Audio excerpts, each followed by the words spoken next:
Os irmãos sabem que estamos cada vez mais com um ambiente de cuidado e de precaução em relação a toda esta questão relacionada com o Covid.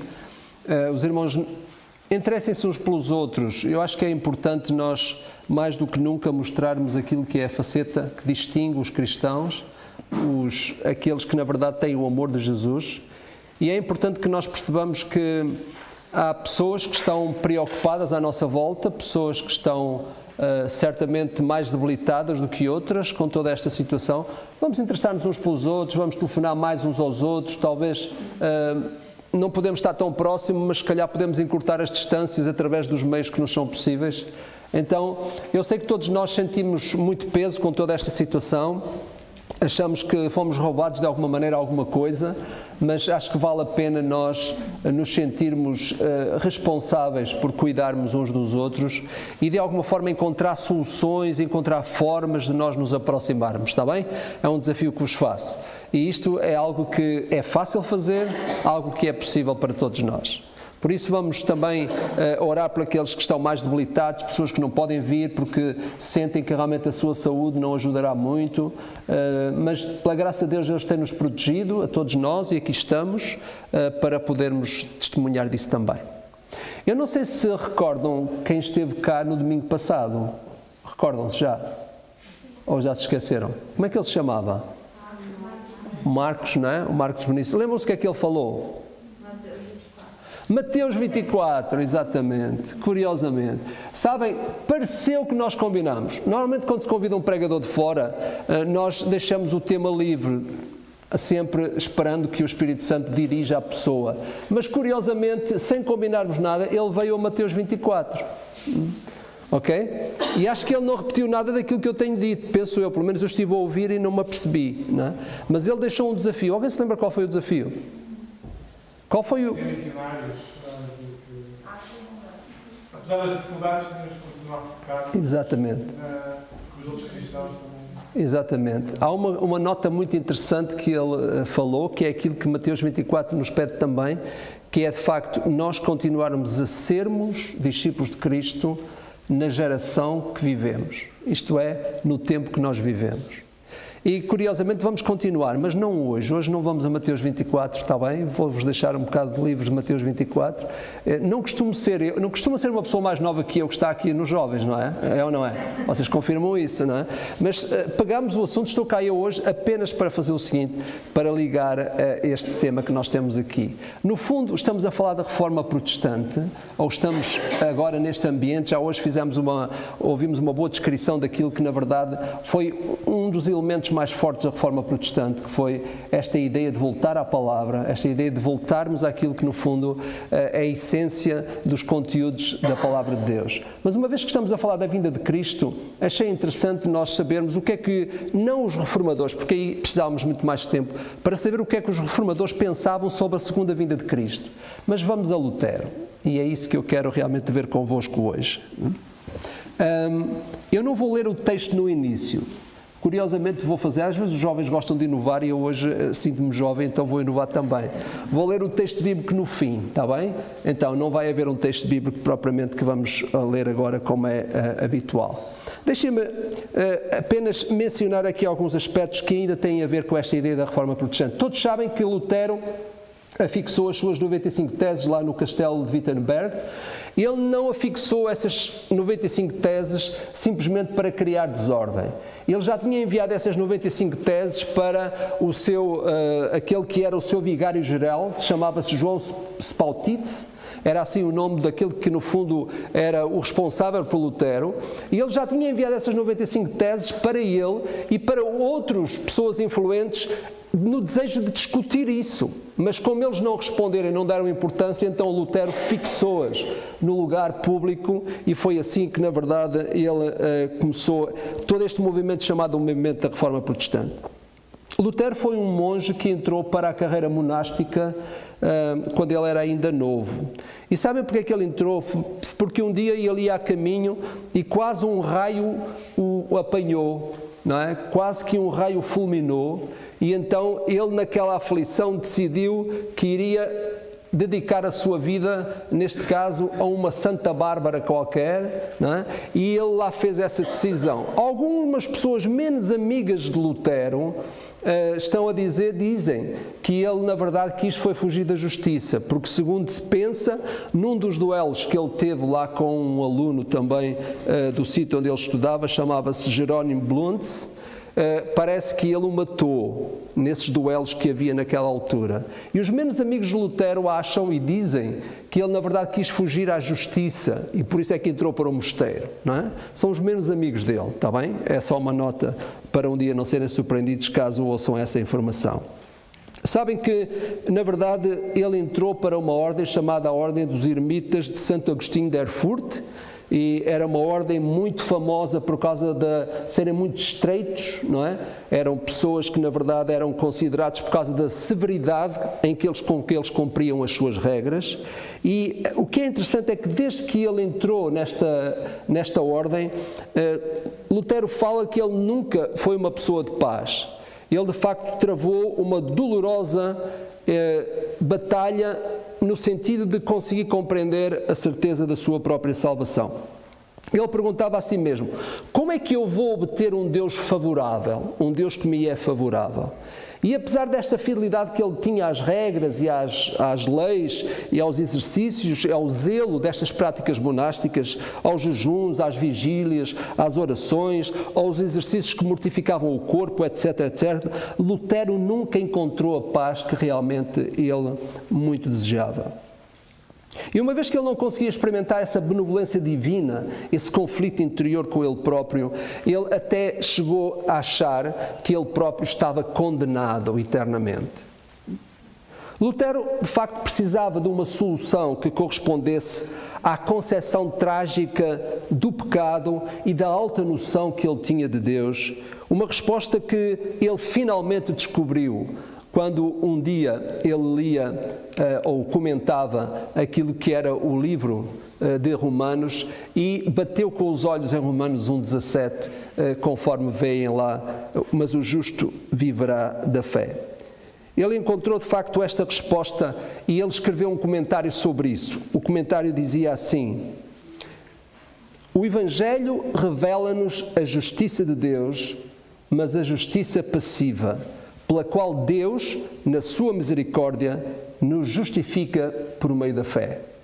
E ele diz: eu senti-me imediatamente renascer e pareceu-me transportar e ver as portas escancaradas do próprio paraíso. Quando ele descobriu esta verdade, ele sentiu-se pela primeira vez uma pessoa realmente aceite por Deus. À luz deste texto, de facto, Lutero passou desta noção de um Deus julgador, um Deus que aplica a justiça punitiva aos homens, para encontrar esta ideia de uma libertação que se alcança quando se compreende Deus.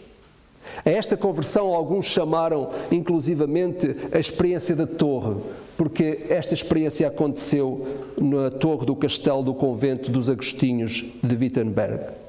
Lutero não teve a intenção de provocar grandes reações com a sua descoberta. De facto, nunca foi a intenção dele, de alguma forma, ele começar um movimento. Mas a verdade é que, conforme dizem alguns, as descobertas de Lutero mudaram a face daquilo que foi a Europa no seu tempo.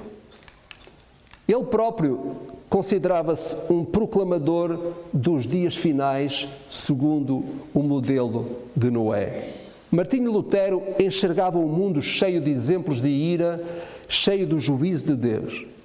Segundo ele, a humanidade estava madura para o juízo final. Lutero considerava-se a si mesmo um pregador do arrependimento nos tempos finais como Noé. Embora não se considerasse ao mesmo nível que Noé, ele e outros pregadores do seu tempo chamavam os papas, os nobres, os burgueses, os camponeses, chamavam-nos ao arrependimento e à conversão de Deus, tal como Noé fez nos tempos antigos. Porque o dia do Senhor estava às portas, era necessário, de facto, pregar uma novidade que atingisse os corações das pessoas do seu tempo.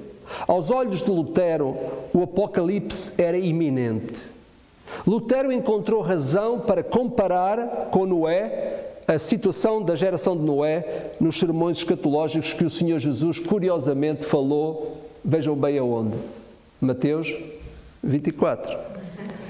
Cristo mesmo testifica que o próprio Jesus, quando estava no Monte das Oliveiras, ele diz que nos últimos tempos serão similares aos tempos de Noé. É uma afirmação do próprio Jesus. E estes tempos teriam chegado nos seus próprios dias, pensava ele. Quase todos os sinais de Cristo anunciam, bem como Pedro e João e outros apóstolos disseram.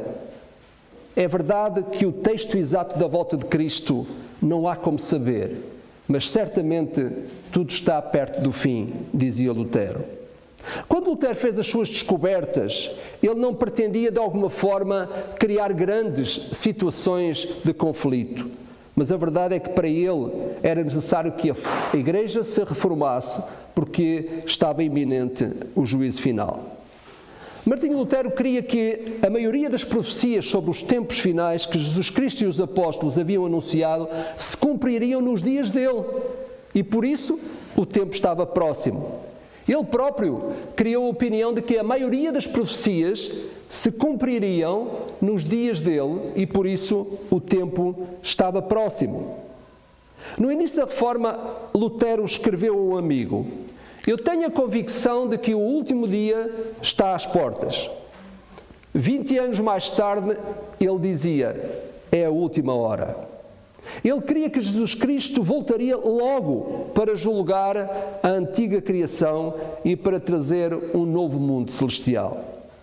Já naquele estágio inicial da Reforma Protestante, Lutero estava convencido de que o papado era a sede do verdadeiro e o encarnado anticristo. O Papa queria ter Deus e a sua palavra submissos a ele. Queria estar assentado em cima. No entanto, Lutero não chamou a ninguém, a nenhum Papa, nominalmente anticristo. Mas para ele o conceito era o conceito de uma instituição que falseava a verdade de Cristo, conforme explica o seu biógrafo. Lutero podia dizer que nestes últimos tempos o diabo já vinha a fortalecer o anticristo e o reino anticristão há vários séculos. Lutero entendia que o trono papal já se tinha tornado há muito anticristão, mais do que há 400 anos antes. O diabo já fora solto e a última época das perseguições dos tempos dos cristãos tinha começado. Aliás, um grande historiador chamado Heinz Schillings escreveu que Lutero via, por exemplo, nas novas doenças que chegavam à Europa, vindas das ilhas descobertas do oceano, um sinal do fim do mundo. Curiosamente, muita gente hoje, por causa do Covid, está a pensar a mesma coisa. O reformador alemão também incluía entre os sinais dos tempos as catástrofes naturais extraordinárias dos seus tempos. Por exemplo, furacões, enchentes, pestes inclusivamente, que aconteceram também no tempo dele. Para ele, o Papa e os seus seguidores eram os falsos profetas dos últimos tempos anunciados por Cristo. Por isso, a Roma religiosa seria a sedutora, aquela prostituta que aparece em Apocalipse capítulo 17, cujas mãos estavam manchadas dos sangues dos crentes autênticos. E quando o Império Otomano dos turcos, por exemplo, avançou e conquistou a cidade de Viena, Lutero viu nisso um flagelo de Deus para a Europa cristã e um instrumento de Satanás na revolta final contra Deus. A certa altura, Lutero considerava os turcos como Gog e Magog, como está em Apocalipse 20, assim como também via neles a primeira besta do Apocalipse, em Apocalipse 13. Enfim, em meio a tanta convicção, Lutero tinha flexibilidade suficiente para corrigir a sua visão da profecia bíblica e adaptá-la correspondentemente quando se considerasse que isso seria necessário. Em última análise, para ele o papado de Roma e o Islão dos turcos constituem a sedução e a perseguição dos últimos dias, à qual a Bíblia se refere muitas vezes. Já o verdadeiro Evangelho de que Lutero tinha redescoberto e que era então anunciado por toda a parte, era a resposta de Deus para esses ataques escatológicos que o diabo trazia. Para o reformador alemão, isso se revelava um sinal inequívoco de que o fim estava iminente. Lutero, inclusivamente, dedicou-se, nas suas horas vagas, como ele dizia, a alguns cálculos escatológicos superficiais que o levaram à conclusão de que o mundo não duraria mais de 100 anos. Mas ele nunca fixou uma data determinada para o regresso de Cristo. Aliás, quando o seu amigo matemático Michel Stifel, ele calculou a volta de Jesus para o dia 19 de outubro de 1533, mas Lutero imediatamente rejeitou isso como algo antibíblico e observou que isso era apenas uma constataçãozinha, dizia ele. Aqui a verdade é que, enquanto o olhar do cristão não se desviasse de Cristo, Lutero conseguia conviver com as especulações.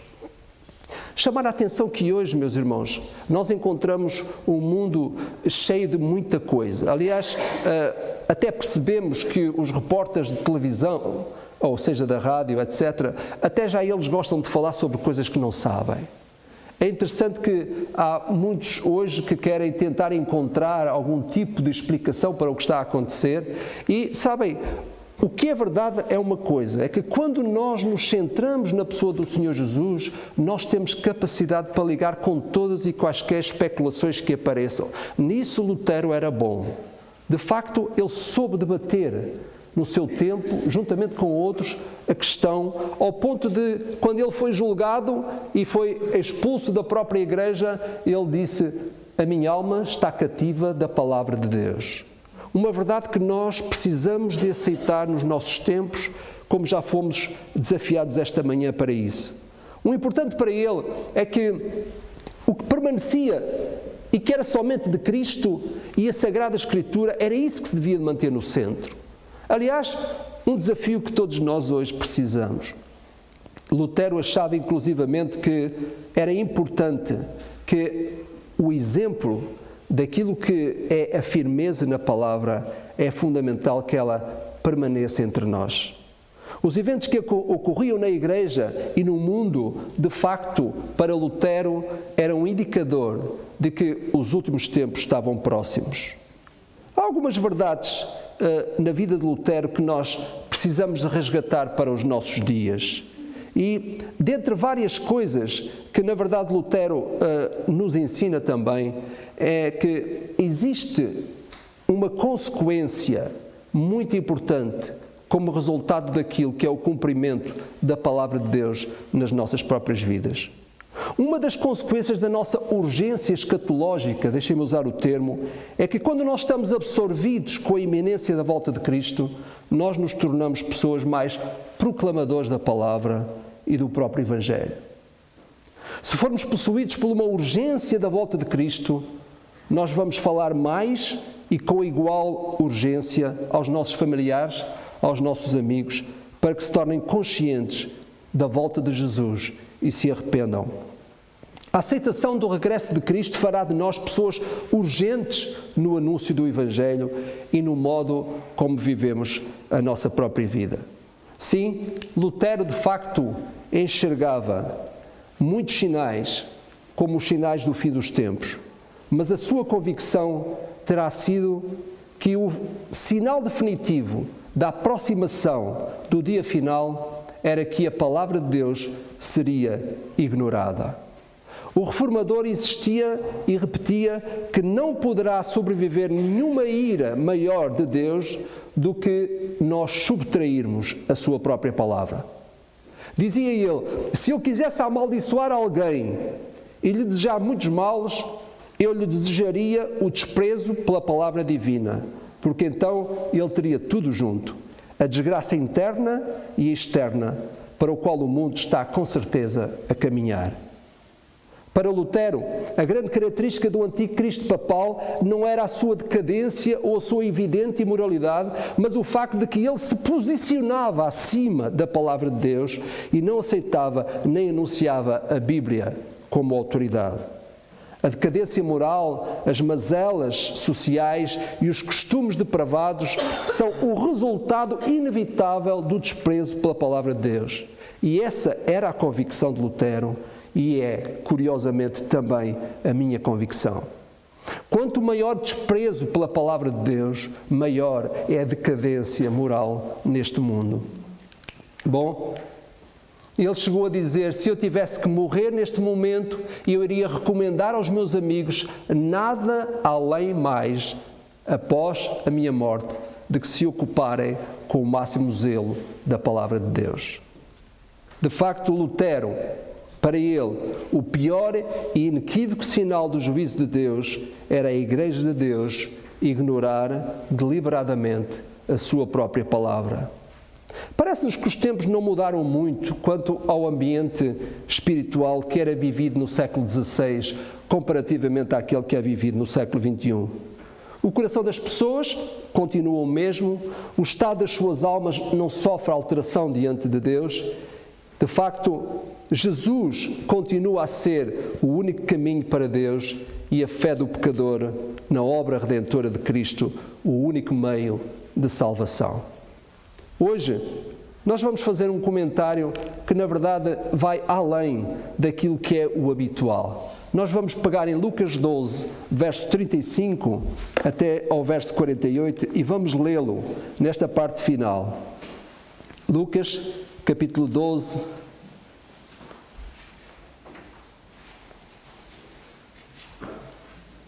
verso 35.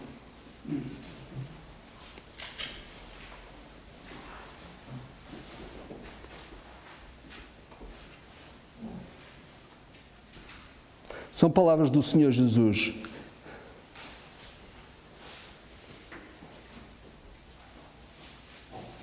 Jesus acrescentou ainda: estejam sempre preparados e de lanternas acesas. Façam como aqueles empregados que estão à espera do patrão, que há de voltar de uma festa de casamento, quando ele bater à porta. Felizes são aqueles que o patrão encontrar acordados quando chegar. Acreditem no que vos digo. O patrão irá convidá-los a sentarem-se à mesa e será ele próprio a servi-los. Quer ele chegue à meia-noite, quer de madrugada, felizes os que se mantiverem acordados. Lembrem-se disso. Se o dono da casa soubesse a que horas vinha o ladrão, não deixaria arrombar a porta. Portanto, estejam também preparados, porque o Filho do Homem virá quando menos o esperam. Pedro perguntou-lhe: Senhor, esta parábola é só para nós ou é para toda a gente? Jesus respondeu: como poderá mostrar-se fiel e prudente o empregado a quem o patrão deixou a tomar conta dos outros para lhes dar comida a horas? Feliz será esse empregado a quem o patrão, quando vier, encontrar a proceder assim. Digo-vos que certamente o fará administrador de todos os seus bens. Mas que acontecerá que se aquele empregado disser para consigo: o meu patrão ainda se demora, e então começar a maltratar os colegas e se puser a comer e a beber até ficar embriagado. Quando o patrão chegar em dia e hora em que ele menos espera, irá aplicar-lhe um grande castigo, condenando-o como infiel. Este empregado, que conhecia a vontade do patrão, mas não se preparou, nem fez nada de acordo com o que ele queria, será bastante castigado. Porém, o empregado que por ignorância fez coisas erradas, será menos castigado. A quem muito for dado, muito se exigirá, e a quem muito for confiado, mais ainda se pedirá. Curiosamente, este texto, meus irmãos, reflete as palavras que o próprio Senhor Jesus disse. O texto, numa observação muito rápida, mostra dois tipos de reações quanto à vinda de Cristo. Uma é a reação do servo vigilante, como está explicado no verso 43. E a outra é a reação do servo negligente. Aqui existe uma pequena descrição daquilo que aparece. Todos nós reagimos de uma forma diferente àquilo que é a nossa compreensão da volta de Cristo. Como aconteceu nesta parábola, Jesus explicou e ele usou a figura do patrão que saiu por uns tempos e deixou o empregado a cuidar das suas coisas. E o que nós percebemos é que o texto diz, através da boca do Senhor Jesus, e qualifica o servo vigilante como aquele que se encontra a servir. A grande pergunta que se coloca é: será que a tua consciência da volta de Cristo te torna uma pessoa mais disponível e mais comprometida com Deus? Há pessoas que não leem o Apocalipse, há pessoas que não querem ler os textos sobre a segunda vinda de Cristo, porque dizem que não percebem. O maior perigo não é não perceber, o maior perigo é nós não nos tornarmos conscientes da urgência e da iminência dessa volta. Foi por isso que o Senhor Jesus disse que nós devíamos estar preparados. Sabem, uma das coisas que, ao observar de novo todos estes textos que têm a ver sobre a segunda vinda de Cristo, eu tenho percebido uma coisa. Cheguei à mesma conclusão que Lutero. Quando eu me ponho a ler estes textos, a iminência da volta de Cristo para mim torna-se real. E foi por isso que o Senhor Jesus nos disse. É porque cada pessoa, ao longo de cada geração, tem que tornar-se consciente de que a volta de Cristo é iminente para a sua própria geração. Se nós não lermos nada sobre as últimas coisas e sobre a volta de Cristo, nós não vamos sentir um sentido de urgência nas nossas próprias vidas e por isso vamos andar bem. Não sentimos responsabilidade por ninguém. Nem sequer isso mexe com a nossa capacidade de sermos servos. Porque não temos um sentido de urgência e de iminência da volta de Cristo. O Senhor Jesus disse, estai preparados, porque vocês não sabem o dia que virão. Então, é por isso que todo este ensino sobre a segunda vinda de Cristo deve tornar-nos pessoas diferentes. Tu podes continuar a não ler os textos que tu achas que não percebes, mas certamente essa iminência e esse sentido de urgência na tua própria vida nunca vai aparecer. E sabe o que vai acontecer? É que Jesus pode voltar em qualquer altura e tu não estás preparado. É isso que Jesus nos está a dizer. O servo negligente, sabe o que é que ele pensa? O meu Senhor tarda. As expressões estão lá. Posso ficar descansado. E como consequência dessa atitude dele em achar que o seu Senhor não viria tão cedo, sabe o que acontece? Ele desconsiderou os outros e ele viveu de uma forma desregrada. É isto que está a acontecer com muita gente. Eu estou certo que se todos nós tivéssemos a notícia fiável de que Jesus voltaria amanhã, o que é que tu farias o resto deste dia? Lutero tinha razão. De facto, quando nós nos embrunhamos, quando nós nos envolvemos de tal forma naquilo que é o estudo da Palavra de Deus, nós não temos outra conclusão como dizer, Senhor, tu podes vir amanhã. Porque realmente, a maneira como a própria Palavra está descrita, a forma como ela aparece diante de nós, revela que Jesus pode vir em qualquer altura. E é por isso que a Palavra de Deus se torna transversal a qualquer geração. Foi para a geração de Lutero, é para a nossa geração hoje, como foi para a geração de muita gente. Se nós ficarmos isolados da palavra, se nós não nos encharcarmos naquilo que são os conteúdos da volta de Cristo, nós vamos passar a vida bem, fazendo aquilo que nos apetece, sem responsabilidade cristã, e tudo vai correr até ao dia que nós somos surpreendidos com a volta do Senhor Jesus Cristo. Chame-nos Ele à sua presença antes, ou venha Ele nas nuvens em glória. Vamos confessar. Se nós estivermos conscientes da iminência da volta de Cristo, a nossa vida vai ser governada de forma diferente ou não? Certamente que sim. Então, eu acho que chegou a altura de nós sermos pessoas doutas no que diz respeito à segunda vinda de Cristo. Porque ao nos tornarmos pessoas conhecidas desse facto, vai aumentar dentro de nós esta responsabilidade e esta urgência cristã de sermos melhores discípulos de Cristo. A pergunta é, que servo sou eu? Tenho sido o servo vigilante ou o servo negligente? Pastor, não me diga isso. Não me traga culpa sobre a minha própria vida. Não, eu não te quero trazer culpa sobre ninguém. É a palavra que nos desafia, a vocês e a mim.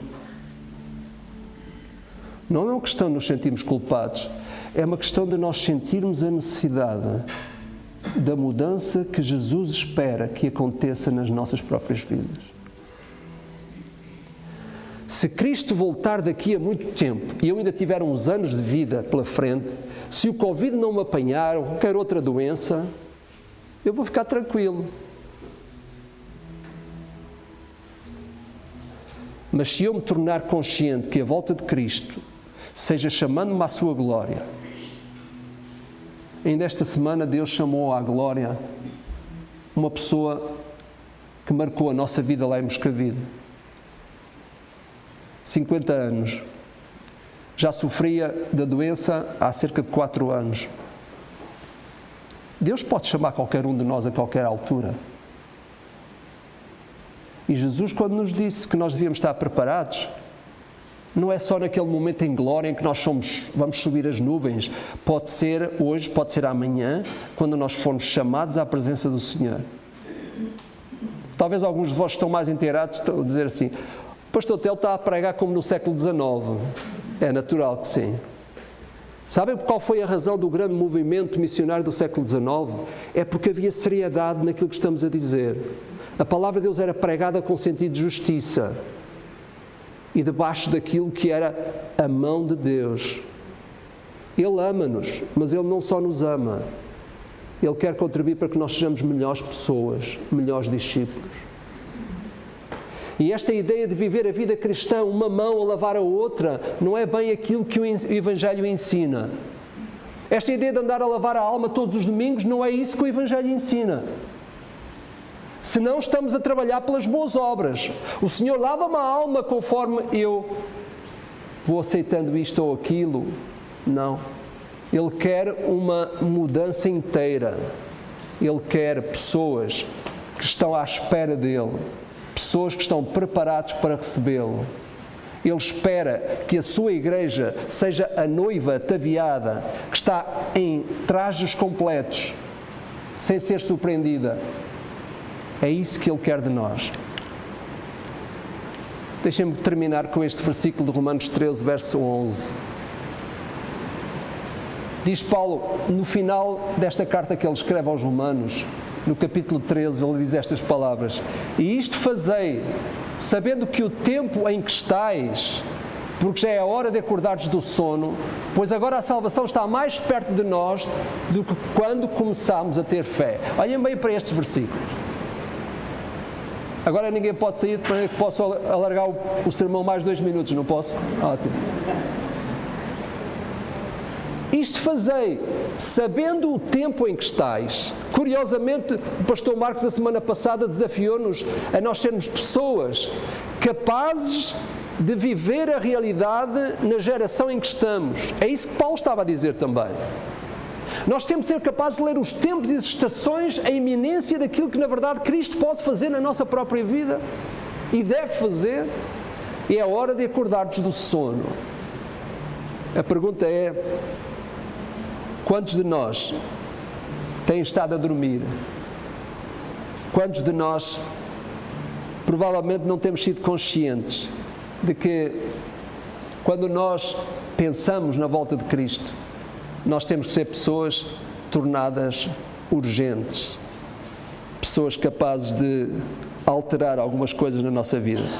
Deixem-me terminar o culto de hoje com um desafio prático. Há cerca de 4 anos atrás, nós pensámos em iniciar uma frente evangelística lá em Póvoa de Lanhoso. Foram feitos alguns trabalhos especiais, mas o sentido de urgência foi perdido. Já lá vão 4 anos.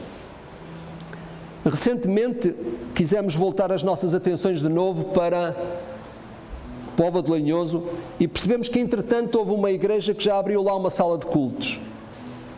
Mas, curiosamente, soube na semana passada que uma família da nossa igreja foi viver para a Póvoa. Vizela era o nosso segundo horizonte. Iniciámos os passos para dar cumprimento a este plano. Os irmãos sabem que nas últimas semanas temos tido pessoas que vão até Vizela para espiar a terra, como se costuma dizer. E nós estamos a ser ousados, inclusivamente, a desafiar missionários que desejem vir viver para Vizela. O pastor Marcos esteve cá a semana passada. Ele esteve cá porque ele é um missionário que está ainda sem campo missionário designado e nós quisemos desafiá-lo para ele vir para Vizela. E por isso até lhe pagámos o almoço lá e tudo, não é? De facto, a igreja quer dar corpo ao projeto da abertura de uma nova igreja lá em Vizela. Mas tenho sentido no meu coração um desejo de pedir a Deus que haja mais pessoas que queiram ir para Vizela. Eu até sou capaz de ser levado a desafiar. Nós temos tido pessoas que têm chegado ao nosso meio Porque é que pode haver alguém que queira mudar a residência para Vizela? Eu posso garantir que a cidade é agradável. Tenho andado lá, tem lá jardins muito bonitos. Se alguém quiser saber mais, pode vir ter comigo, está bem, que eu consigo dizer. Sabe uma coisa? Se o sentido de urgência em relação àquilo que é a volta de Cristo fizer alguma coisa de novo na tua vida, eu estou certo que, quem sabe, tu até poderás mudar de residência com um sentido de missão, de ir para Vizela ou qualquer outro lado, para servir de testemunho àquilo que é o povo de uma determinada cidade.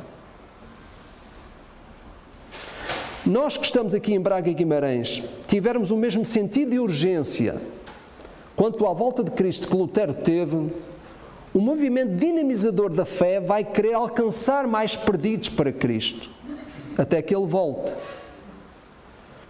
Quando lemos Mateus 24 e 25, quando nós lemos o Apocalipse, quando nós lemos os textos bíblicos que falam da realidade da volta de Cristo, o resultado será que nós vamos ficar mais conscientes que a volta de Cristo se dará em breve e somos movidos por um sentido de urgência que nos fará anunciar a boa nova a outras pessoas. O desafio desta manhã é que cada um de nós que está aqui possa perceber que, assim como a volta de Cristo pode ser iminente, a partida de muitos dos teus familiares, a partida de muitos dos teus amigos, a partida de muita gente que está à tua volta e a tua própria pode ser iminente também. Lutero tinha razão. Quando nós nos embrunhamos na palavra, não sei se esta palavra é conhecida pelos nossos irmãos do Brasil, é? O sentido está lá, não é? Quando nós de facto mergulhamos na palavra, nos encharcamos da palavra, não há outra coisa que apareça diante de nós que a consciência de que Cristo pode voltar agora. E isso requer de nós duas coisas: uma qualidade de vida cristã que honra o Senhor e um sentido de missão por aqueles que estão à nossa volta. É isso que Deus nos pede. Que Deus nos ajude. Amém.